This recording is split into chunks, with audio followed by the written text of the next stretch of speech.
Boa noite. Olá, boa noite. O Ministério Público ofereceu denúncia por homicídio qualificado contra 3 PMs suspeitos de assassinar um engenheiro civil na Zona Sul de São Paulo. Os policiais modificaram a cena do crime para tentar escapar de uma punição. O caso foi denunciado com exclusividade aqui no Jornal da Record. O promotor denunciou os 3 PMs uma semana antes de vencer a prisão temporária deles.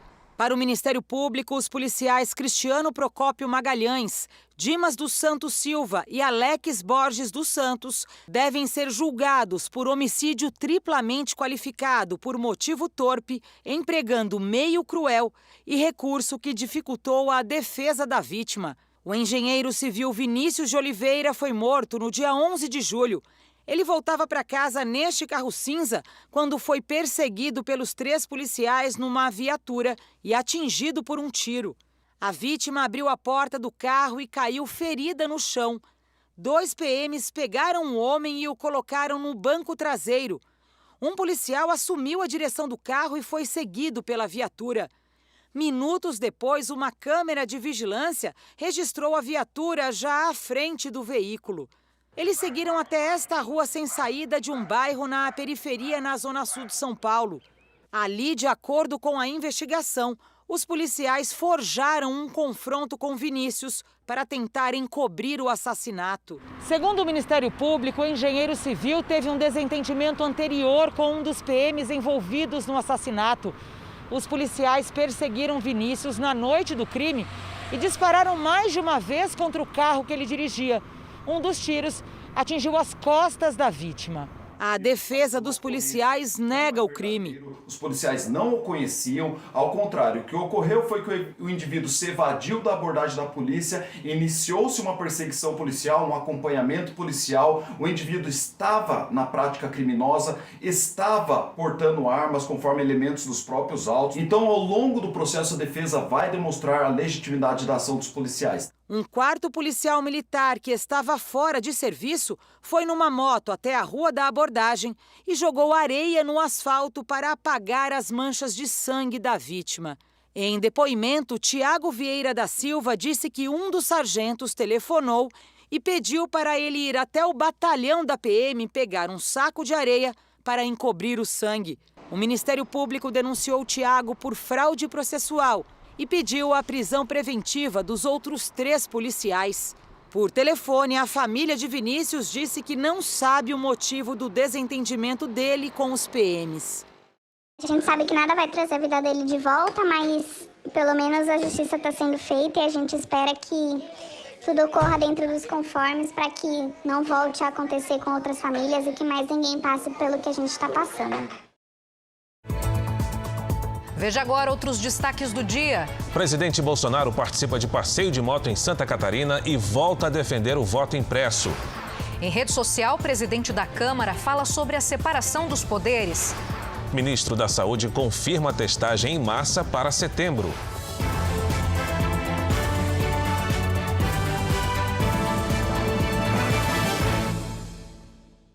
Oferecimento Bradesco. Um pai presente transforma o futuro.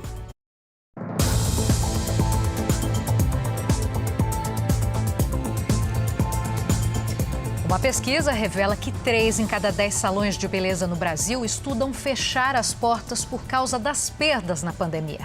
Mesmo com a redução das medidas de combate à Covid-19, as dívidas acumuladas assustam o setor. Depois de ser despejada por falta de pagamento do aluguel, a Juliana deixou o antigo ponto e reabriu o salão de beleza num novo endereço. Mas o movimento já não é mais o mesmo. Apesar da flexibilização das regras nessa fase da pandemia, que permite o funcionamento com 80% da capacidade, algumas clientes ainda têm receio. Outras cortaram gastos com cabelos e unhas porque também foram afetadas pela crise. Atendíamos 130 pessoas aos finais de semana, por dia. Hoje a gente não consegue atender mais que 60. Isso porque fazemos um horário bem escalonado, das 8 às 8. Com a queda do faturamento e as dívidas acumuladas, 1 em cada 3 salões de beleza planeja fechar as portas.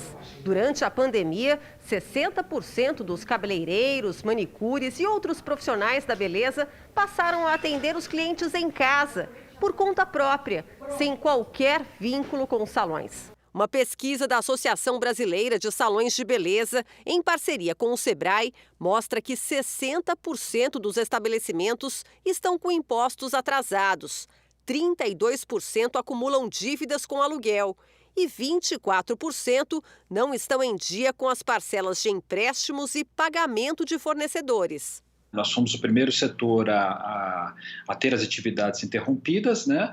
E um dos últimos a ter as atividades liberadas para início das atividades. Então, você tem um acúmulo de dívidas com uma receita 50% menor. Então, essa conta não fecha.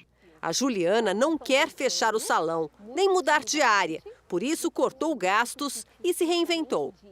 Criamos uma linha de tratamento capilar, patenteamos esses produtos e nos dispunhamos a levar na casa da cliente no delivery. Mesmo com dificuldades em vários setores, 3 em cada 10 brasileiros compraram ou vão comprar um presente para este Dia dos Pais. Especialistas avaliam que o momento ainda é de recuperação e que só em 2022 as vendas vão atingir o patamar de antes da pandemia. Não dá para reclamar de falta de gente no comércio popular. No Dia dos Pais do ano passado, Nilde não comprou nada. Por causa da epidemia, né? Aí a gente já assim, só mais mensagem mesmo. Este ano melhorou um pouco. Comprei camisas, shorts, bermudas. Maria ia atrás só do presente do pai. Comprei bastante coisa pra mim. Quem não tem como vir aqui e não comprar pra mim. Esse movimento em que uma venda puxa a outra vale também para os shopping centers. Geralmente as pessoas vêm para comprar um presente, acabam ficando para almoçar com a gente ou para jantar, né? Esticam. As crianças têm demandado muito por entretenimento, então acho que está todo mundo cansado de ficar dentro de casa. Depois de um Dia dos Pais tão cheio de restrições e dificuldades em 2020, o deste ano, embora ainda em pandemia, tem um clima diferente, de um pouco mais de alívio. Não só para quem compra um presente, mas principalmente para quem vende. É um respiro. É um respiro, é um alívio e é uma felicidade. É uma felicidade poder ver o shopping cheio novamente, poder ver a minha loja cheia novamente, poder atender o cliente novamente. Uma pesquisa nacional encomendada pela Associação Comercial de São Paulo aponta que 32% dos consumidores vão comprar um presente. Outros 19% ainda não se decidiram. O economista da associação explica que o momento é de recuperação. Estamos a cada mês deste ano chegando mais próximo ao patamar de 2019. Acredito que em novembro, dezembro, nós já devemos estar praticamente no mesmo nível que estávamos em 2019 e em 2022 a gente poder crescer efetivamente. A permanência do consumidor nos shoppings, aos poucos, vai voltando ao normal. Neste, a média, antes da pandemia, era de 1h30. Caiu pela metade e agora está em cerca de 1 hora. Catarina vai gastar um bom tempo. Tem que comprar presente para o pai, para o marido e para o sogro. O primeiro já foi? Já. Agora tem mais, vamos a caminho de mais 2. Um estudo divulgado na Dinamarca revela que a combinação da primeira dose da vacina da AstraZeneca com a segunda dose da vacina da Pfizer ou da Moderna fornece uma boa proteção e que, nesse caso, o risco de infecção pelo coronavírus caiu 88%. No Brasil, a aplicação de vacinas diferentes já ocorre em grávidas. Mas, de modo geral, o indicado é que as pessoas tomem as 2 doses do mesmo fabricante. Mesmo com tantas incertezas, a França e a Espanha recomendam a aplicação de doses diferentes se os imunizantes forem da Pfizer e da AstraZeneca. Segundo estudos, com as aplicações, o índice de anticorpos aumenta, embora os efeitos colaterais sejam mais severos. O debate ganhou fôlego há menos de 10 dias, quando a chanceler alemã Angela Merkel se imunizou dessa maneira. Se você pudesse tomar uma outra vacina na segunda dose, você tomaria ou não? O importante para mim é tomar a vacina, independente do fabricante. Para mim Se aplicar uma em cada braço, tudo bem. A ideia parece ser boa no sentido de dar uma melhor resposta imune quando você acaba combinando plataformas diferentes. É claro que é tudo estudos ainda muito preliminares, então não dá para a gente, neste momento, assumir isso. De acordo com a Organização Mundial da Saúde, atualmente há mais de 200 imunizantes contra o coronavírus sendo pesquisados no mundo todo. 14 já foram aprovados. Eles envolvem tecnologias diferentes, mas a combinação de vacinas já deu certo outras vezes, como, por exemplo, no combate ao vírus Ebola. Aqui no Brasil, a Anvisa recomenda o uso da mesma vacina. A exceção são as mulheres grávidas que tomaram a primeira dose da AstraZeneca Oxford. Como esse imunizante está suspenso temporariamente para esta categoria, a imunização acontece com as vacinas da Pfizer e Coronavac. Este infectologista afirma que, apesar dos estudos positivos, ainda faltam respostas a outras perguntas. Será que a resposta, elicitada pela primeira dose da vacina, ela vai ser tão duradoura se eu der uma vacina diferente? Ou ela vai ser apenas mais diversa? Eu vou conseguir reagir mais aos vírus, mas eu vou precisar de algum reforço lá na frente. Isso só o tempo vai dizer para a gente. Em Porto Alegre, autoridades de saúde estão monitorando os casos de Covid-19 em pacientes e funcionários de 2 hospitais. Em um deles, que é referência no tratamento da doença, a suspeita de contaminação pela variante Delta. Subiu para 35 o número de pacientes com Covid-19 neste hospital da capital gaúcha. 12 funcionários também adoeceram. Como medida preventiva, as visitas estão restritas por tempo indeterminado. Além disso, exames e cirurgias eletivas foram suspensos. A direção do hospital acredita que o surto da doença começou dentro da unidade e suspeita que a contaminação se deu pela variante Delta, o que justificaria o aumento rápido dos casos. Os resultados de amostras colhidas de pacientes devem ser divulgados na próxima semana. Os 5 pacientes que têm evidência mais clara de variante Delta estão em isolamento individualizado. Os outros 30 estão em enfermarias de isolamento, todos estão com seus exames colhidos e encaminhados à Fiocruz, e onde nós teremos a confirmação genômica, se trata ou não da variante, mas epidemiologicamente nós estamos autorizados a entender que sim. Neste outro hospital particular e que atende pacientes do SUS, foram registrados 43 casos de Covid. 14 são funcionários. A gente vem acompanhando aí a evolução do surto, que a gente considera neste momento controlado, tá? Tiveram 29 pacientes que tiveram o resultado positivo, pessoas que não entraram em função do Covid, todos passam bem e também todos estavam vacinados. Então a gente acredita que isso é um fator importante para a gente poder controlar surtos. As autoridades de Porto Alegre estão monitorando os protocolos sanitários adotados e a evolução do surto de Covid-19 nos 2 hospitais. E a Anvisa pediu que 3 fabricantes de vacinas contra a Covid-19 incluam na bula o possível risco de uma síndrome rara. A agência confirmou que foi notificada de 34 casos suspeitos depois do uso dos imunizantes. Foram registrados casos da síndrome de Guillain-Barré em vacinados com a AstraZeneca, Coronavac e Janssen. É a suspeita no caso da mãe da Samantha. Estava entubada na UTI, aí agora fez a traco, devido ao Guillain-Barré, Por isso, a Anvisa pediu que os fabricantes incluam o alerta na bula dos imunizantes. São casos muito raros, então, para você ter ideia, nós já temos mais de 100 milhões de doses administradas e 34 casos suspeitos representa 0,003 para cada 100 mil. A síndrome de Guillain-Barré, que os médicos também chamam de polirradiculoneurite, é quando, por algum motivo, as defesas do organismo atacam parte de nosso próprio sistema nervoso. Em geral, ela se manifesta com formigamento nos pés, que pode atingir pernas, braços, tronco e face. Fraqueza muscular, sonolência, confusão mental, visão dupla e tremores são outros sintomas. Em geral, a doença não deixa sequelas, mas é muito importante que os pacientes procurem atendimento e consigam um diagnóstico precoce. Nos casos mais graves, a síndrome pode levar à UTI e exigir respirador. se os nervos ligados ao funcionamento dos pulmões forem afetados. Qualquer pessoa que sinta, após a vacinação, uma paralisia, quer dizer, uma falta de força nos pés, que ascende até os membros superiores e respiração, em até 2 semanas, deve procurar um neurologista imediatamente. Mesmo com o alerta, a Anvisa reforça que é bom se imunizar contra a Covid-19. É mais importante a vacinação do que se expor, por exemplo, à própria Covid, que as consequências são muito mais sérias e muito mais graves do que a ocorrência, dada a raridade dela.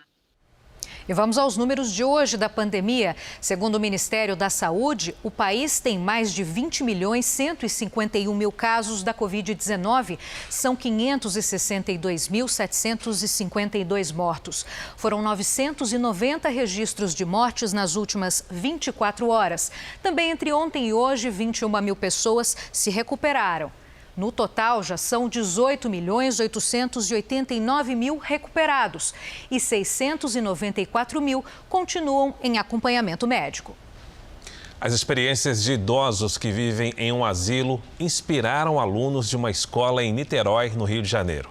As trocas de histórias entre as gerações extrapolou os encontros virtuais. O resultado virou um livro e deu início a uma campanha que pretende arrecadar alimentos para o abrigo. Traços coloridos que representam histórias e memórias de uma vida.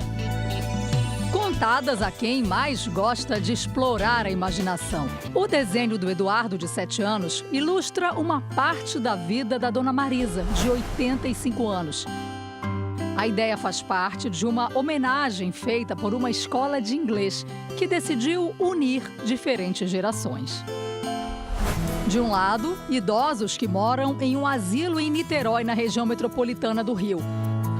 Eles contam com entusiasmo o que viveram quando eram mais novos. Quando ia à praia, gostava de querer entrar no mar. E do outro lado da tela, espectadores concentrados. Eu fui uma criança sempre muito levada, arteira. A partir daí, o que as crianças ouviram virou desenho. Eu tava cozinhando, a Maria não gostava de cebola, eu botava só picadinhos pequenininhos de cebola na comidinha, porque ela gostava e a Maria não gostava. Alguns desenhos vieram acompanhados de frases em inglês, como "você não está sozinho", e fizeram tanto sucesso que viraram livro pelas mãos desta artista plástica. Eu acho que os avós, eles têm uma linguagem que traz muita sabedoria, muita experiência, muito respeito, muita empatia, muito amor. E se a gente tivesse mais essa linguagem no mundo, ele seria muito mais bonito, né? E quer saber? Os protagonistas adoraram o resultado. Eles não esqueceram do sol e das árvores. Cada um mais lindo que o outro. Tão bonito que as gravuras foram expostas numa projeção no Museu de Arte Contemporânea de Niterói. A homenagem virou até campanha. Desenhos publicados com a hashtag #NotAlone terão alimentos doados ao asilo. Um dos momentos que mais chamaram a atenção das crianças foi descobrir que na infância dos idosos não existia o celular. Ao ouvir os relatos, os pequenos perceberam que a tecnologia não faz parte das memórias dos mais velhos. E isso despertou neles uma vontade de experimentar coisas que eles nunca fizeram. Se ela fosse criança ainda, eu queria ser amiga dela para ela poder me ensinar a subir. Se eu pegar uma corda qualquer, fazer um balanço na árvore, nunca fiz. Os pais aprovaram essa conexão. E eu sempre quis muito que ele valorizasse isso, desse valor a isso. Então, quando isso veio, quando ele viu os exemplos, isso foi bom, entendeu? Para ele entender o que eu dizia o tempo todo para ele.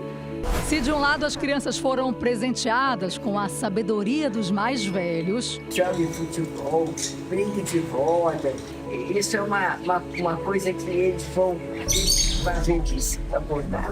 Do outro, o Jorge, o Igor, a Célia e a Marisa Ganharam netinhos postiços que serão sempre lembrados. Por conta da pandemia, eles ainda não puderam se conhecer pessoalmente, mas torcem por esse momento. Eu pude ouvir melhor a história deles, conhecer melhor. Eu ia falar para ela não ficar triste, porque já tem uma pessoa do lado dela. Quem? Eu.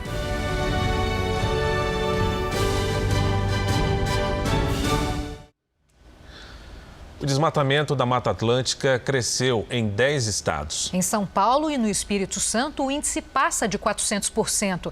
Mas também existem bons exemplos que podem trazer esperança. É o caso do Guarujá, no litoral paulista. Nesses terrenos, sobrou apenas o entulho das casas irregulares. A demolição começou assim que a construção na área de proteção ambiental foi descoberta. É uma extensão do Parque Ecológico Estadual Xixová-Japuí, é uma zona de amortecimento. Então aqui não pode construir nada sem licença ambiental. Os donos disseram desconhecer a necessidade de licenciamento ambiental. Geralmente, essa é a justificativa para construir onde não pode.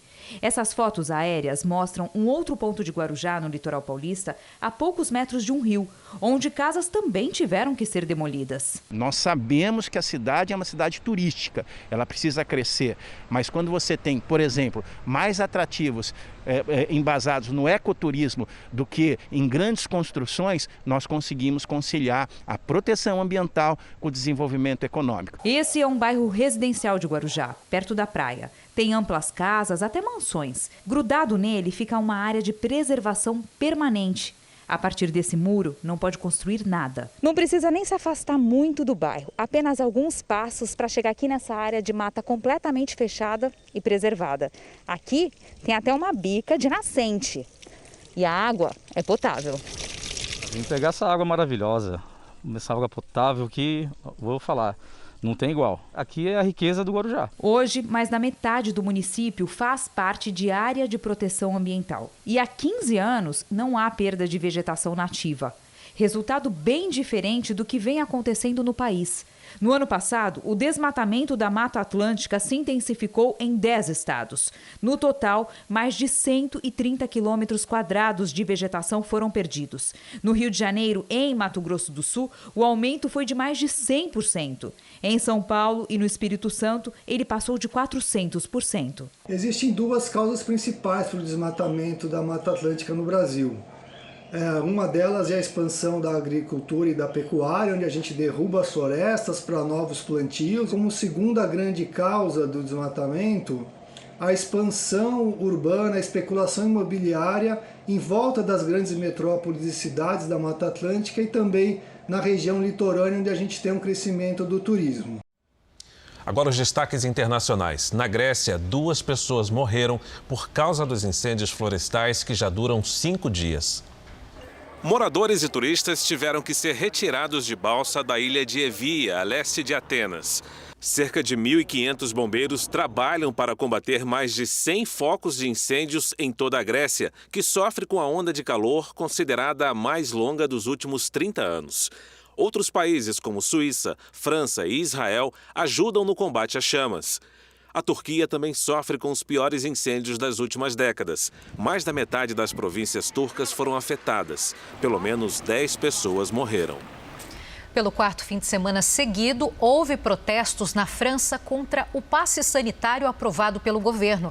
A partir de segunda-feira, os franceses vão ter que apresentar certificado de vacinação ou teste PCR negativo para entrar em restaurantes e no transporte público. Segundo autoridades, a medida é para incentivar a vacinação contra o coronavírus. Para os manifestantes, a exigência do documento é um ataque à liberdade. Veja a seguir, presidente Bolsonaro participa de motociata e volta a defender o voto impresso.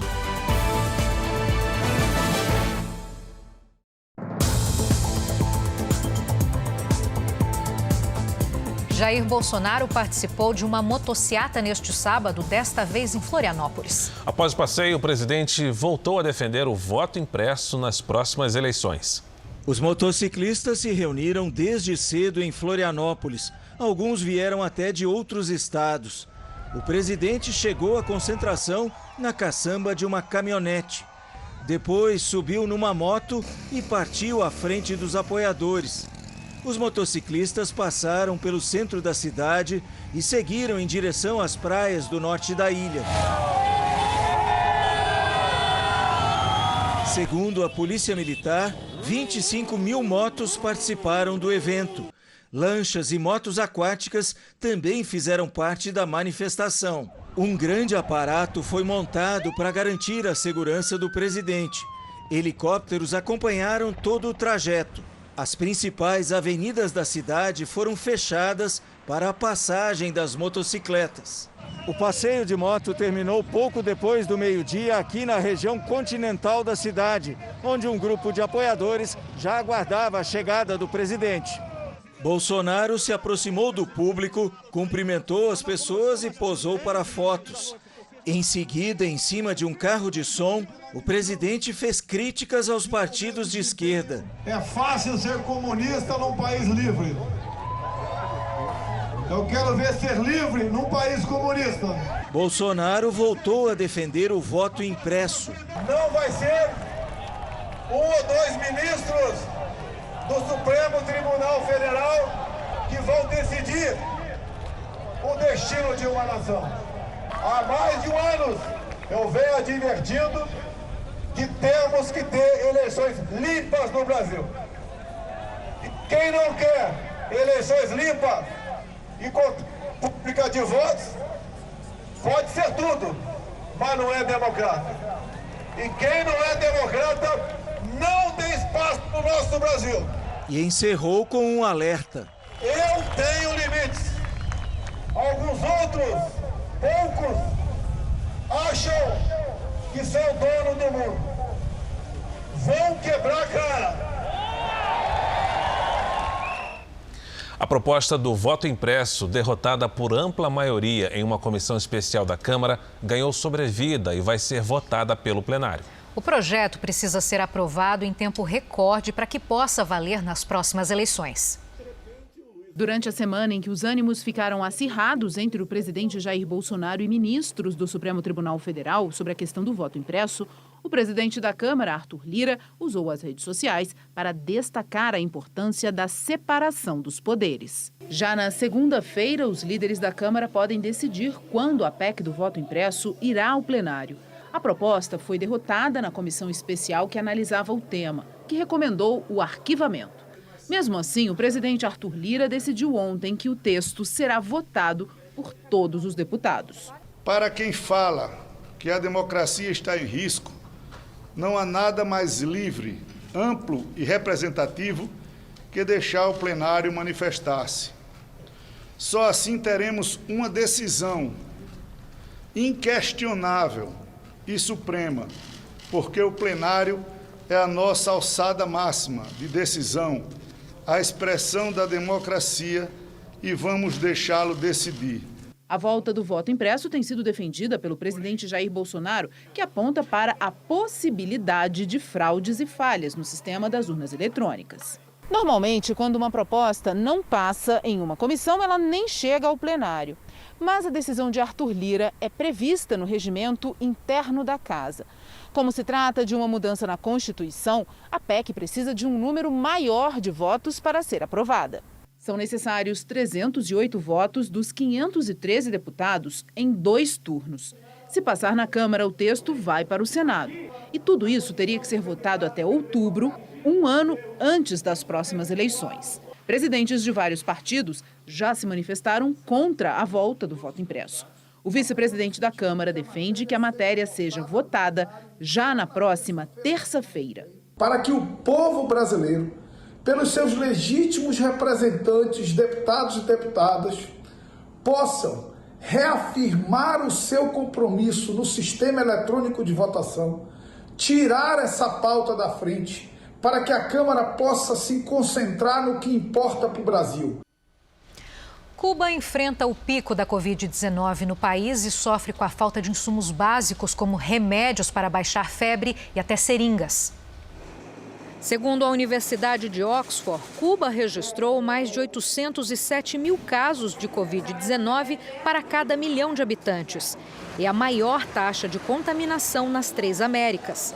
A campanha de vacinação sofre altos e baixos. O Ministério da Saúde cubano encerrou a imunização contra a Covid-19 na região mais populosa da ilha. Mas os postos de vacinação continuam abertos para quem ainda não se imunizou. Dados oficiais informam que Havana aplicou 1.300.000 doses da vacina, pouco mais da metade da população que vive na capital. Quem vive na região afirma que os hospitais estão lotados e não tem remédios como aspirina e faltam seringas. Cuba vive uma instabilidade política e milhares de pessoas foram às ruas protestar contra o governo comunista. Hoje, a Nicarágua doou óleo e feijão para aliviar a escassez de alimentos na ilha.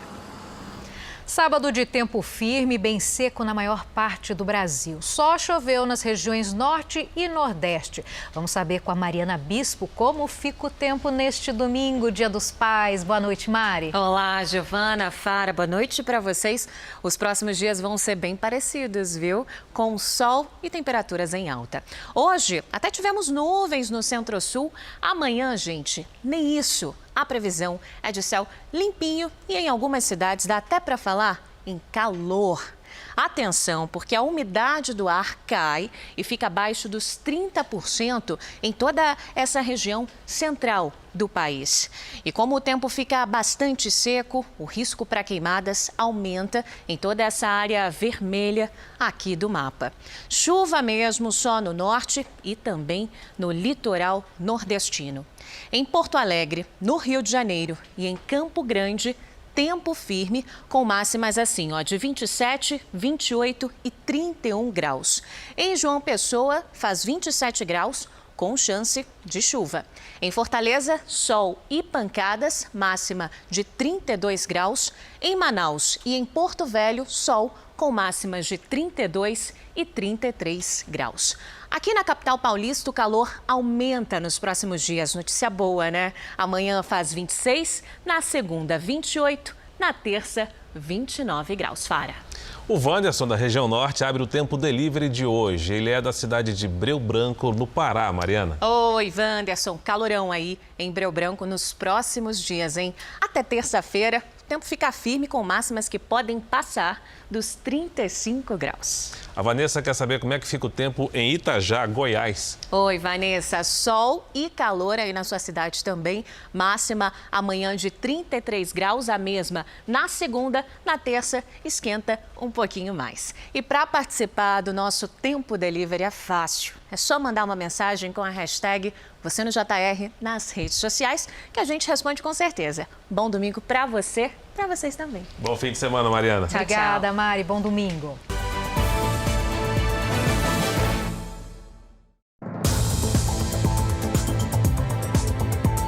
O percentual das famílias brasileiras endividadas em julho chegou a 71,4%, o maior nível da série histórica.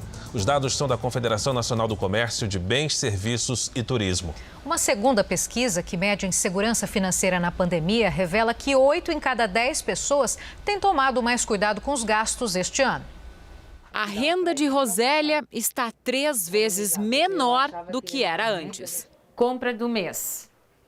Sonho de consumo agora. Como é que você faz? Não, passo no mercado e falo assim, tô precisando de óleo. Tô precisando de arroz. Aí eu vou lá, compro o arroz, o óleo, o feijão, o açúcar, o que eu estiver precisando no momento. A incerteza do que vem pela frente fez muita gente redobrar a atenção. Uma pesquisa mostra que hoje, 8 em cada 10 brasileiros gastam dinheiro com mais cuidado. 32% a mais do que em 2016. Para cuidar bem das finanças da casa, a primeira recomendação dos especialistas é ter clareza do quanto entra e do quanto sai de dinheiro. Usar um aplicativo de celular ou até mesmo anotar num caderninho já resolve, especialmente para ter noção sobre os pequenos gastos que só parecem, inofensivos. Quando a gente fala em controlar todos os gastos, são de fato todos os gastos. É preciso nós sermos honestos conosco e fazer um levantamento geral, desde o cafezinho até aquela saída, até o supermercado. Cuidar dos gastos no cartão de crédito, pesquisar preços e substituir produtos ou serviços também estão na lista de orientações. E para quem quiser começar a poupar, deve-se atentar que nós devemos começar a poupar no início do salário e não no final do salário, porque é quase impossível no final do mês que sobre alguma coisa.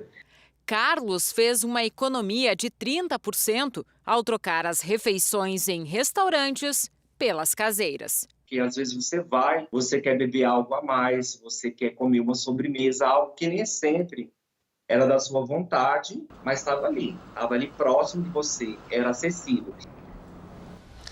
300 mulheres entraram na justiça brasileira contra uma farmacêutica multinacional.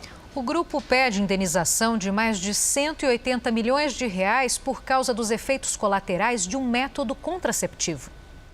A lista é extensa. Queda de cabelo, náusea, barriga inchada, ganho de peso, uns cistos também que saíram no ovário e muita dor. Depois do segundo filho, Caroline queria fazer uma laqueadura, mas a equipe médica sugeriu o implante contraceptivo Essure. Ela lembra que foram apenas 2 horas no hospital. O pior veio depois. Afetou minha autoestima, porque também engordei muito, e ansiedade. O Essure é um implante permanente, tem o formato de uma pequena mola e é colocado nas trompas para obstruir os canais, impedindo a gravidez. O dispositivo foi registrado no Brasil pela Anvisa em 2009 e teve a comercialização suspensa em 2017, depois de denúncias como ruptura, deslocamento e rejeição do implante, perfuração de órgãos e tecidos, gravidez fora do útero, além de dores, sangramentos, perda de consciência e danos à saúde mental. O Essure desenvolve doenças autoimunes, lúpus, fibromialgia, enfim, entre outras. A perda dos dentes, cabelo, muito cabelo, pelos. A Mônica precisou fazer uma histerectomia, a retirada total do útero. O Essure, ele se desfragmenta, então ele contamina tanto o útero quanto as trompas, às vezes ele migra para um outro órgão. Então, para você se livrar desse dispositivo, é só fazendo a histerectomia. Em maio desse ano, o Ministério da Saúde recomendou às secretarias estaduais de saúde que identificassem e entrassem em contato com as mulheres que implantaram o dispositivo pelo SUS. Essas pacientes deveriam ser informadas sobre os riscos e sobre a possível necessidade de retirada do aparelho, dependendo do caso. Em busca de reparação, mulheres de vários cantos do Brasil entraram com uma ação coletiva contra a farmacêutica Bayer, fabricante do produto. O grupo já tem mais de 300 mulheres que juntas pedem cerca de 180 milhões de reais. Muitas perderam empregos por conta desses problemas de saúde, tiveram que se ausentar por muitas vezes do trabalho, perderam o emprego, então sofreram danos materiais também. E é isso que nós pedimos na ação, é uma compensação por danos materiais e por danos morais. Ações semelhantes à brasileira acontecem em outros países, como a Holanda, o Reino Unido e os Estados Unidos. País onde no ano passado a farmacêutica concordou em pagar mais de 8 bilhões de reais em indenizações a 39 mil mulheres. Em nota, a Bayer afirma que tem como prioridades a segurança e a eficácia dos produtos e que a qualidade do implante contraceptivo tem sido demonstrada por importantes estudos científicos. Diz ainda que se solidariza com aqueles que tiveram problemas de saúde relacionados ao uso de algum produto ou medicamento, mas que pretende se defender no tribunal em caso de ações judiciais. Voltamos a falar da pandemia. O estado do Rio de Janeiro registrou hoje 12.417 novos casos de Covid-19, o maior número desde o início da pandemia. Enquanto isso, quem procurou os postos de vacinação na capital precisou ter paciência. Boa noite, Vanessa Libório. Por que tantas filas por aí? Porque os postos abriram com 2 horas de atraso. Boa noite, Giovana, Fara, boa noite a todos. Bom, e o motivo, de acordo com a Secretaria Municipal de Saúde, foi o atraso na entrega de novos lotes da vacina. Um desses locais com grandes filas foi o Museu da República. Hoje foram vacinadas pessoas com 27 anos e a previsão é de que todos os adultos sejam imunizados até o dia 18 de agosto. Mas isso vai depender da chegada de novas doses. Caso isso não aconteça, o calendário será suspenso já a partir de segunda-feira para quem iria tomar a primeira dose. O governo federal informou que ao longo desse fim de semana serão entregues cerca de 700 mil doses aqui para o estado do Rio. Eu volto com vocês, Fara e Giovana. Obrigada, Vanessa. E o Rio de Janeiro já registra 203 casos da variante Delta. E o avanço da variante preocupa o Ministério da Saúde, que pretende começar no mês que vem uma testagem em massa da população. Hoje, o ministro Marcelo Queiroga também discutiu com a equipe a distribuição de mais vacinas para os estados. A repórter Lívia Veiga tem os detalhes. Boa noite, Lívia. Oi, Giovana, boa noite. O ministro Marcelo Queiroga reafirmou a previsão de ter toda a população acima de 18 anos vacinada em setembro, pelo menos com a primeira dose. Em uma rede social, Queiroga anunciou que o estado do Rio de Janeiro vai receber 5% a mais de vacinas para conter o avanço da variante Delta no estado. Após reunião neste sábado aqui no Ministério, ele também disse que a testagem em massa da população deve começar a ser feita a partir de setembro e que 300 mil testes já podem ser distribuídos. E nós queremos ampliar isso aí, até por conta da variante Delta. Essa variante Delta tem causado preocupação nos Estados Unidos, no Reino Unido, na França, na Itália, na Espanha. E não vai ser diferente aqui no Brasil, não é? Um aumento do número de casos, uma maior pressão sobre o sistema hospitalar, não necessariamente acompanhada de aumento de óbitos. A Prefeitura de São Paulo tornou obrigatória a vacinação contra a Covid-19 para servidores e funcionários públicos municipais da administração direta e indireta, autarquias e fundações. A recusa sem justificativa médica vai ser considerada falta grave e pode resultar em punições. A medida foi publicada no Diário Oficial do município e está baseada em decisão cautelar do Supremo e leis federais.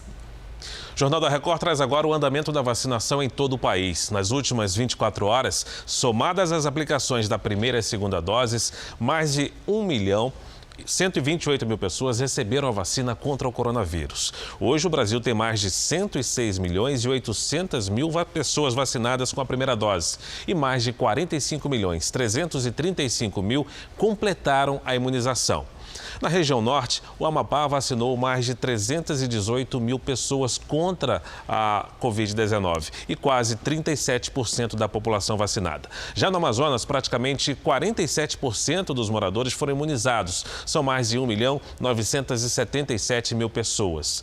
Vamos para o sul do país. O Paraná tem 6.128.000 vacinados. Isso representa 53,21% dos residentes. No Sudeste, 61,38% dos moradores de São Paulo receberam a primeira dose da vacina. Ou seja, mais de 28.410.000 pessoas estão imunizadas. No portal r7.com você pode acompanhar a situação de todos os estados no mapa interativo. E veja agora os destaques do próximo Domingo Espetacular. Exclusivo. Roberto Cabrini encontra a mulher que passou mais de um ano trancada dentro de uma casa. Teria sido vítima de tortura durante todo esse tempo. Pela primeira vez, ela revela a rotina de violência, mutilações e medo a que era submetida. Ele dizia que ia me matar porque ninguém iria sentir minha falta. Os justiceiros da fronteira. Homens desafiam a lei, matam suspeitos de terem cometido crimes e ainda deixam um bilhete sobre as vítimas. Nossa equipe investiga a onda de violência que tem levado medo às cidades do Brasil e do Paraguai. Tinha tudo para ser enredo de novela, mas é a vida real de Francisco Cuoco. O homem que acredita ser filho do ator está no Brasil para fazer um exame de DNA. Será que finalmente ele vai saber se é filho de um dos astros da TV brasileira? Dia dos Pais com César Menotti e Fabiano. A dupla volta no tempo para fazer uma homenagem especial. Que saudade do abraço dos pais. Música nova para relembrar do pai, o seu Toninho. Ele tirava do garimpo o sustento dos filhos. É neste Domingo Espetacular. Logo após a Hora do Faro.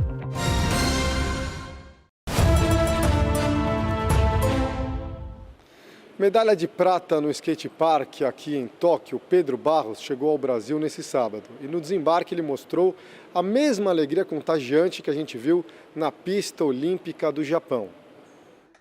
No saguão do aeroporto, a expectativa era grande. Amigos e parentes ansiosos. E assim que desembarcou em Florianópolis, foi uma explosão de alegria. Pedro Barros foi recebido com muito carinho. Ele chegou com a bagagem recheada. Trouxe a experiência de ter disputado sua primeira Olimpíada e a sensação única de conquistar uma medalha. Eu sabia que a gente podia, na verdade, desde o início a gente podia escrever uma história nesse capítulo maravilhoso que é o skateboard. E a gente foi lá hoje no maior palco do mundo, que é as Olimpíadas, a gente mostrou, sabe, o nosso potencial, mostrou nossa garra. A festa foi em dose tripla. Na comitiva olímpica desembarcaram também Indiara Aspe e Isadora Ribeiro. As skatistas chegaram na final do skate park feminino. Representaram o Brasil e Santa Catarina lá no Japão. Fiquei muito feliz dessa experiência que eu tive lá, para os melhores dias da minha vida, e estamos em casa aqui, graças a Deus, um mêsinho fora. Orgulho imenso para toda a família. Orgulho máximo, né? Eu sei o quanto ela se dedicou, tudo que ela fez, o que ela abriu mão para estar presente. Eles saíram do aeroporto em cima do carro dos bombeiros. Indiara, Isadora e Pedro Barros percorreram as principais ruas da capital para comemorar com uma cidade inteira que vibrou com as conquistas desses atletas que movimentam o cenário do skate aqui em Florianópolis e que inspiram as novas gerações a também acreditarem no esporte. Nicolas anda de skate há 3 anos e se inspira nos conterrâneos do esporte. Quem sabe na próxima podemos ver que está lá, né? E a Embaixada do Brasil aqui em Tóquio promoveu uma exposição para mostrar solidariedade aos japoneses nesta edição dos Jogos tão afetada pela pandemia. É também uma forma de mostrar agradecimento pela admiração ao povo brasileiro aqui no outro lado do mundo.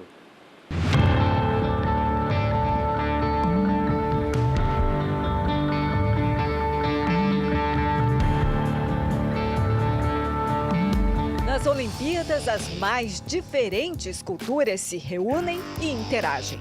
A vitória de um atleta toma conta do público e é capaz de emocionar um país inteiro. A exposição do Rio para Tóquio, na Embaixada do Brasil no Japão, relembra esses momentos marcantes que fizeram a história da Rio 2016. Nós quisemos fazer uma contribuição singela para esse espetáculo que são os Jogos Olímpicos, mostrando um pouco do nosso país, da nossa experiência e também transmitindo a nossa solidariedade. Nós sabemos que está sendo um grande desafio para o Japão, para Tóquio, para receber os atletas. A ponte do Rio para Tóquio vai muito além do esporte. É a história da amizade entre 2 povos carregada de emoção, esforço e superação. E continua em todas as áreas, seja na cultura, na arte e, por que não, na gastronomia. São vários os restaurantes em Tóquio que servem comida brasileira. Cerca de 130 oferecem no cardápio o churrasco. O pão de queijo é outro que conquistou os japoneses e pode ser comprado na maioria das padarias. Até mesmo o pastel ganha placas explicativas em frente aos restaurantes. É a primeira vez que comi, achei muito gostoso, diz este jovem. E o Brasil, que conquistou os japoneses, vai muito além do estômago e do esporte. Jovens como Kyohei Matsushima divulgam ritmos como samba e pagode em apresentações pelo país.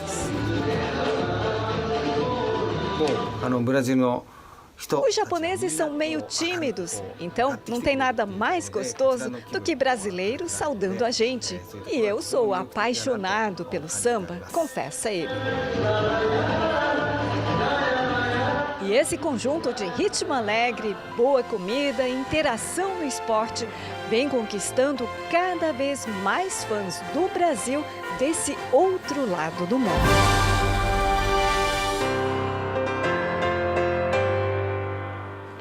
E a jogadora Tandara do vôlei, suspensa provisoriamente durante as Olimpíadas depois do resultado de um exame antidoping, chegou nesse sábado ao Brasil.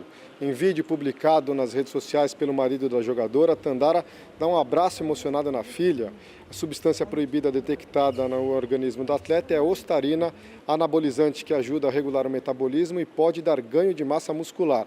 A defesa de Tandara afirmou que até o momento sequer foi analisada contra a prova e demonstrou confiança em mostrar que a substância entrou acidentalmente no organismo dela. E a gente encerra a nossa cobertura olímpica no Jornal da Record.